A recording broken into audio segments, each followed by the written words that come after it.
Hello, ladies and gentlemen, boys and girls, children of, I don't know, over the age of 18, 19, or 21. Let's go with that one. Welcome to Deep Thoughts. Shit, I just got to get off my chest. Just general stuff. I have had a busy couple of days. It has not been fun. And I owe people apologies. I've made plans over the past couple of days. I'm supposed to be doing a review with a good friend of mine in Michigan, and I've had to cancel that. That was supposed to be happening today.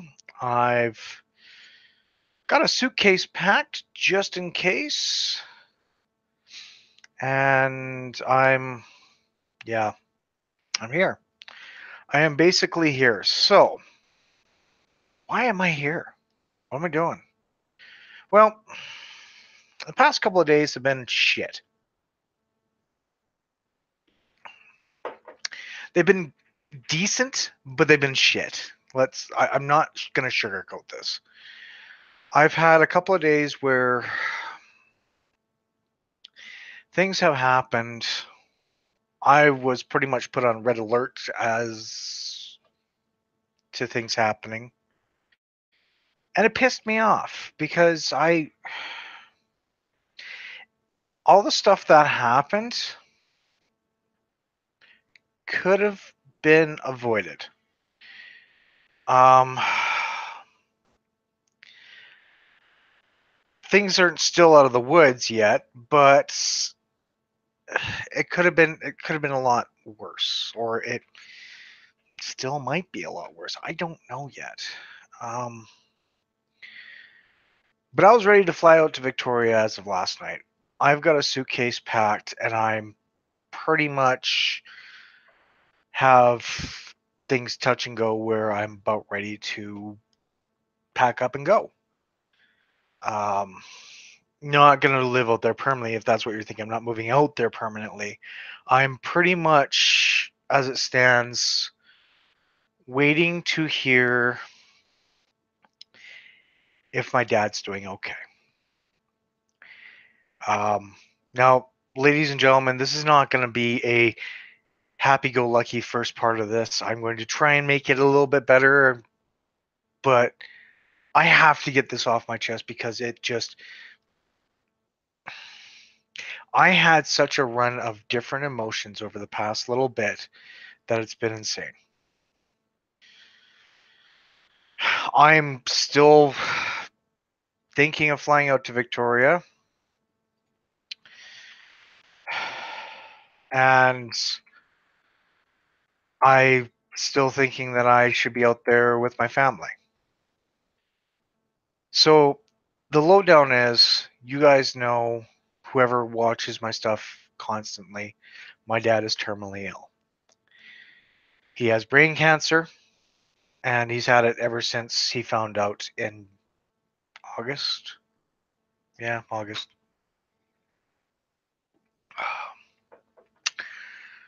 Well, I guess July/August, but still close enough. Let's say August.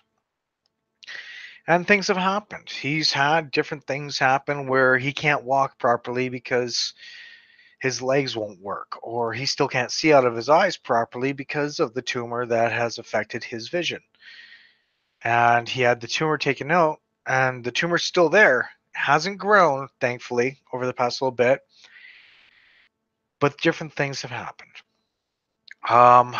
This latest bout, my dad went into the hospital with seizures. He had seizures before, so he was on anti-seizure medication. He had some more seizures where he went into the hospital. And the shitty part about this is what he said before he went in. The hard part about this is hearing the words come from your own parent. Well, I heard it secondhand. Say the words pretty much, "Oh, I'm not getting out of this one." That throws a lot of fear into someone's heart. That throws a lot of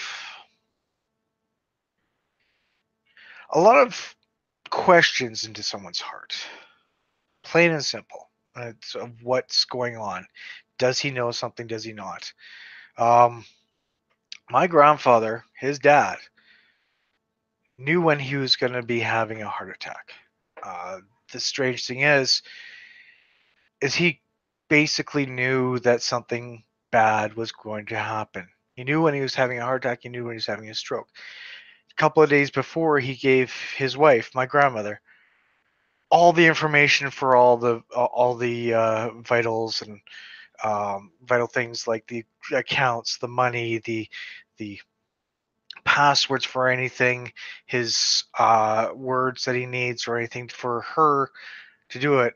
And then he had a heart attack. He didn't die, but he had a heart attack. So she had all that information before he had a heart attack.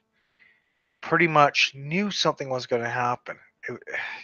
It's really strange to just think about, but at the same point in time, the human body is a strange entity all on its own. So hearing the things of my dad saying, "Well, I'm not going to get out of this one," and then going into a seizure, kind of threw us all into panic mode. We're still in a little bit of a panic mode, but it's tough to say. This was Sunday. So this was Sunday where we found out that he was off to the hospital with seizures.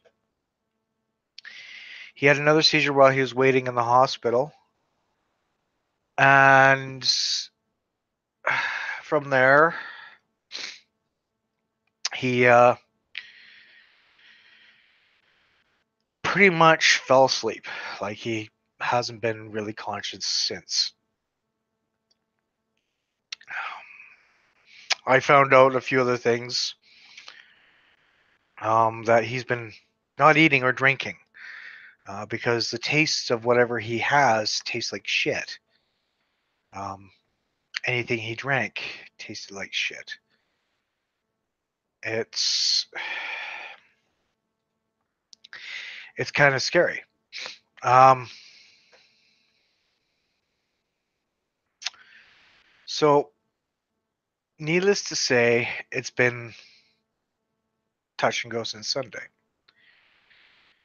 Now, the hard part about this is there's been a major snowstorm over in Victoria, too. Yeah, snow in February in Victoria. I know, scary. Um, and it's been kind of one pile of shit after another.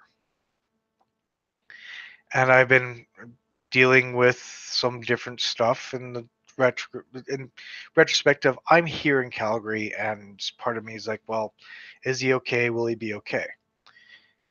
He's hardly been conscious since Sunday. In fact, he's been a little delusional. I don't know where he's been, but that man lived by sci-fi. The man loves his sci-fi.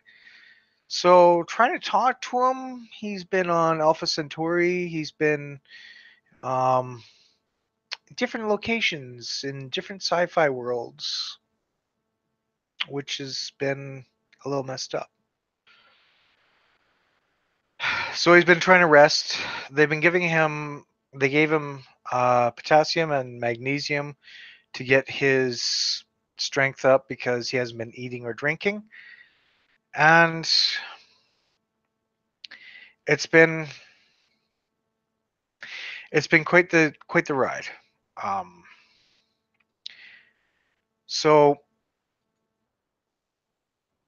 the hard part about this is when you have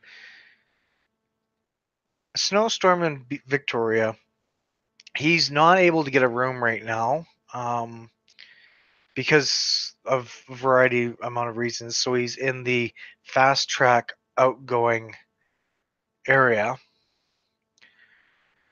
Um, he's not conscious, and he's even fought. The guy is a little upset. So the hospital's thought, okay, well, we've given him his stuff that he needs. Keep an IV in him.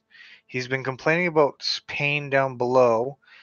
So it's probably a UTI, which is causing delusional fantasies. They've tested for a UTI. It's not a UTI.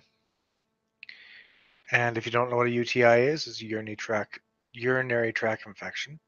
And if he had it, he's probably had it for a couple weeks, which was causing the taste to go bad and everything else like that. We also think that it could be the chemotherapy that he had that may have changed the taste flavor of the food. The cancer agency there was less than helpful, apparently, according to my dad. But my dad's a stubborn man. Uh, so from there, it's been interesting to hear about things. He battled with the nurses in the fast track. He's still in that area. It's a fast track outgoing patients area. He's hasn't eaten. Well, he had as of about 1:30 this afternoon. He had a mouthful of applesauce. We didn't have any food or anything else like that. Um, Consciousness hasn't been his best friend. He's been sleeping a lot. Um, and he's calmed down a little bit,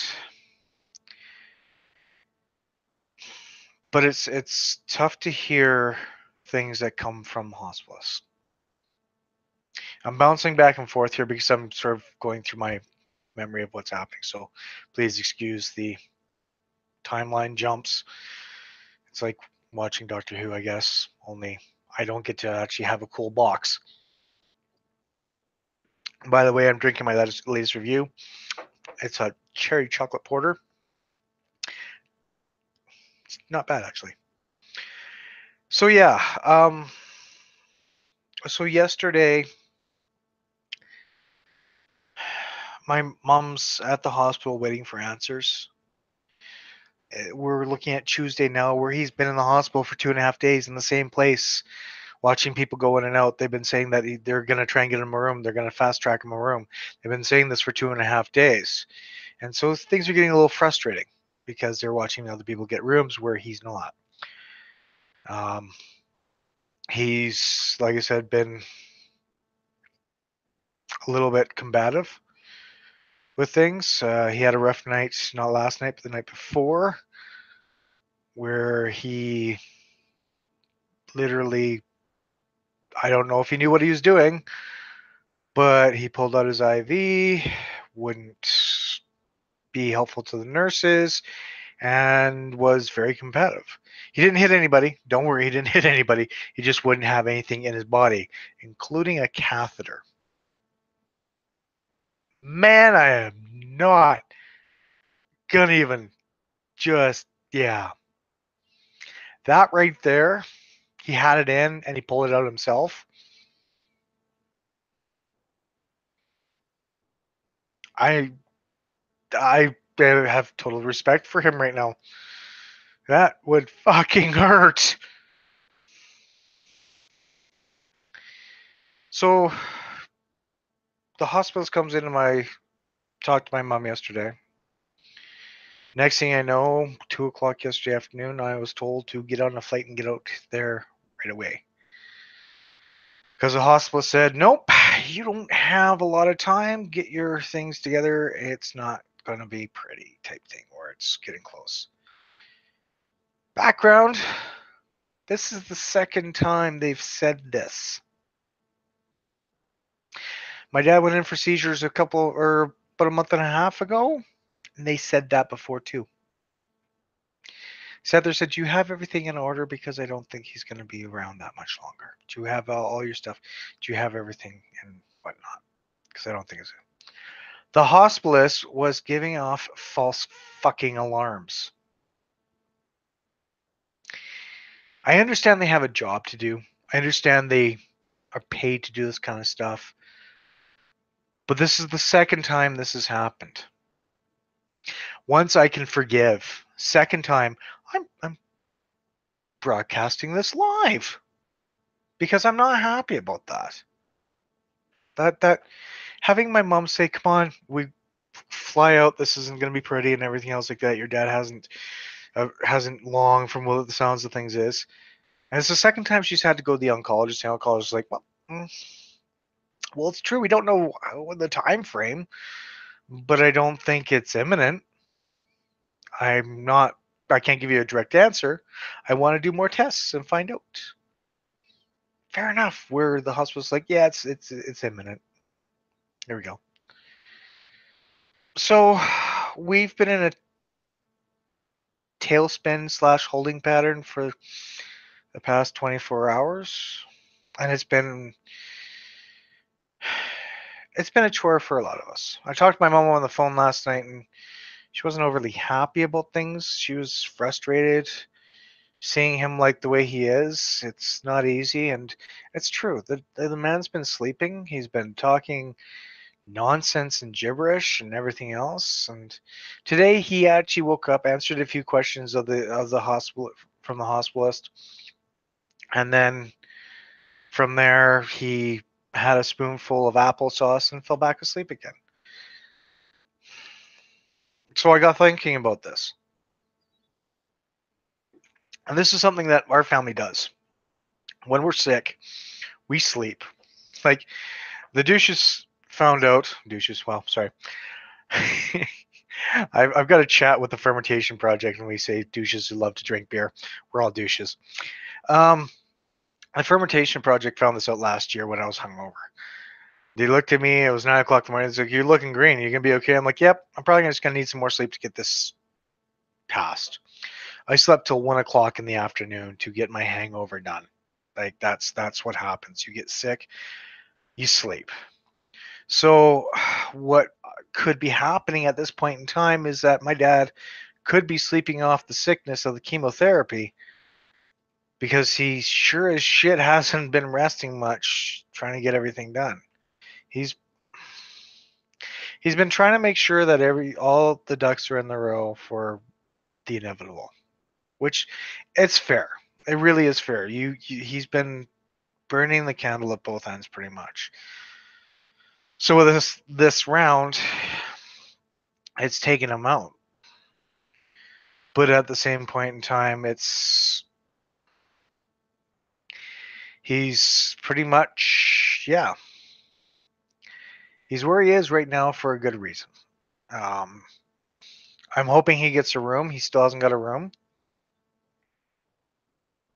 But finding out because he's not conscious, he's not walking and talking, they can't put him in a room with everybody else. I don't know why. He'd be the best roommate ever. What's the matter with him? He's sleeping. Is he okay? Oh, yeah, he's quiet as a mouse. It's, yeah, it's kind of interesting. So, the thing that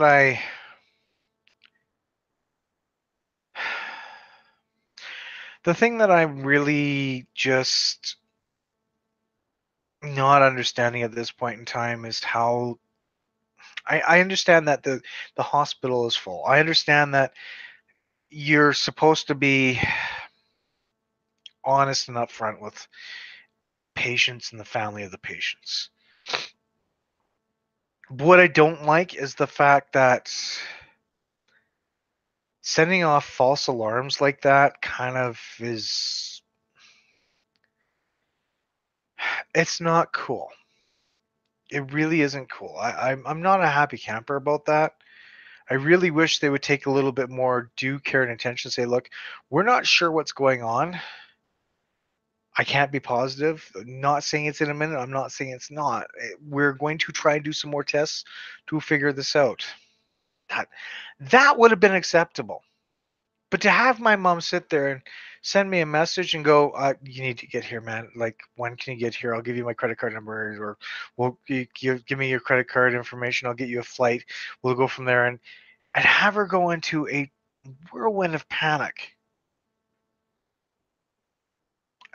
Yeah, people die. I get it. Just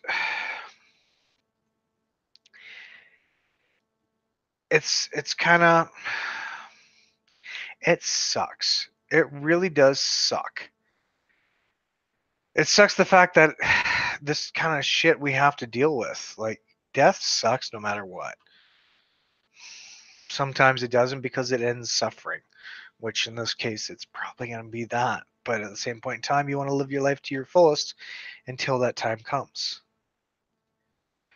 I'm really hoping that the chemo is what caused all these symptoms, but he's still in pain. And that's the hard part. He's still in pain. It's not in his brain though, but he's still in pain on his body, and we don't know why, and they don't know why. So to find out why, it's going to be tough. I'm living out. I've got that travel bag ready to go. If anything, I just have to pack up my cameras and everything else like that, and off I go. I really wish I could give people a better answers of what I can do. I'm looking for jobs, and I've got one of my guys that's sending me all these job. Well, there's not much for the job market out there, but sending me whatever he can, turning around and going, well, is there any time you need off? And I'm like, I can't give you that answer because I might need time off right away. If my father takes a bad turn, I'm gone. I have to drop everything and I'm gone. I've got to go. And that a lot of employers don't look at. They don't see that side, which is tough. So thankfully I'm on EI right now, which is giving me some sort of income. I'm going to be looking at doing some other stuff which will be giving me more of an income. I possibly have a contract lined up for taking pictures and videos for someone, which would be really nice. It's not going to be a lot of money, but it's a start. Like, it helps out. A little bit helps out each time. I just, I'm upset at the fact that, as I said, the hospital gave us this huge sort of, this is what's happening, red alert time, and then the oncologist goes, whoop, whoop. I'm not sure yet. I'm not saying no, I'm not saying yes. But at the same point in time, let's do some more tests to figure things out. Let's see what happens. And yeah, it's just like right now I'm still chatting with mom trying to find out more ideas, but so yeah, for all the people that have been asking to do things or just for me being quiet, subdued, or anything else like that, I'm really sorry. Um, like I said, it hasn't been the easiest few days. It hasn't been the easiest couple of weeks. My EI didn't come in until last week, and I've been pretty much living off of so much money. I know I have a wife and we have dual incomes, but that's not the way we work it here. I like to help pay for things, and I had enough to cover the bills. That's where I stood. And I had enough to cover a bill, and I missed one payment on something, and the bank took that money, put it somewhere else. So I got an NSF on the bank. I got an NSF on the bill that was coming out, and I have to go and say, yeah, repay, just redo it. I've got the money here. Don't worry about it. The money was there. I'm sorry. They took it away without telling me. They're allowed to do that too because I signed the contract. But I got caught with that. So now my credit score goes down a little bit because the bank decided to fuck me. Lots of fun. So yeah, it's been a trying few days. I've been trying to get my reviews up. Um, I've been trying to think of things I can do. I over over social media, I threw an idea out where I was listening to Korn one day, and I thought I asked the question, if I did a series of why I like Korn so much still, would you guys watch it? And a lot of people are actually showing a little bit of interest because Korn is one of those bands that you either love them or hate them, and they've done a lot. I don't want to spoil anything, but there's a reason why I got into Korn. There's a reason why I stayed with Korn because they actually resonate within me, which is kind of nice. But you'll find out when I start doing the series. I've already started my script for that. I've already started to try and meld things together to do a timeline, and yeah, it's going to be a big series. It's actually going to be a huge series, come to think of it. So yeah, um, But at this point in time, everything's up in the air. I would love to say that I have a standard set of things that I'm doing, but that's not it. I love to say I'm sitting here happy and free, but that's not quite it either. I'm here. I'm staying very close to what I have going on within my family. And for anyone else that's watching this, by all means, make a comment below, do whatever. But I'll try and keep things going. But at this point in time, I'm just letting you guys know that everything's up in the air. I'm pretty much on standby for leaving. Um, and I'm hoping that my dad gets better. I'm hoping that my dad makes a full recovery from this. But it's kind of scary because he knew that there was something going on. And he pretty much stated it. And it was one of those ones where, like, well, what do we say and what do we believe and what do we do? We're the type of family that when we hear something like that happen, coming from the person that's happening to, you kind of pay attention a little bit more. So having the hospitalist say that he's on his last legs and you should get everything in order and bring everybody out, you kind of have that little thing in the back of your mind saying, well, he did say this. Oh, shit. And then you try and set things in motions and you find something else out. And so the confusion sets in. My poor mom is so confused and she's having a rough time. She's putting up a huge brave front. She is a strong woman. My brother's been there and he's a strong person there as well. Part of me wants to fly out, but part of me can't afford to fly out. It's money that I don't have. It's money that none of us have. But part of me wants to go out and say, look, you guys go get some rest. Let me just take care of this for a bit. Sleep. I've got this, okay? My brother's gone to work and my mom's down at the hospital. She slept at the hospital last night just in case my dad has another episode where he wanted to rip everything out of his body. This is my father. I am his son. And one day that will be me in that bed. And I probably will do the same thing. I mean, after all, when I got my teeth done and I had I was heavily drugged, I was such a gentleman. The ladies were helping me out. I don't remember a damn thing. It's like, no, please, through the doorway, ladies first. We can't do that. We're kind of holding on to you so you don't fall. No, I insist, ladies first. Yeah, I'm a gentleman. When it comes down to my body and there's shit in my body, I might actually rip it out slowly because I hate that fucking tape. I have to use alcohol swabs to slowly peel it off because I've got long arm hairs and everything else like that. Probably need to wax myself before I go anywhere so I don't hurt. Well, I have to. I'm not even going to be able to get waxed. I mean, slowly get it off with alcohol. Get that damn tape off. Yep, that's me. That's me, Mister. I hate pain. But if you're that drugged and stuff like that, I can see myself doing that. Do you know that you pulled your IV out? I wouldn't touch a fucking needle. How the hell did you think I did that? I don't know you were drugged. You were under some sort of influence. Oh, that could be it. Yeah. No, honestly, I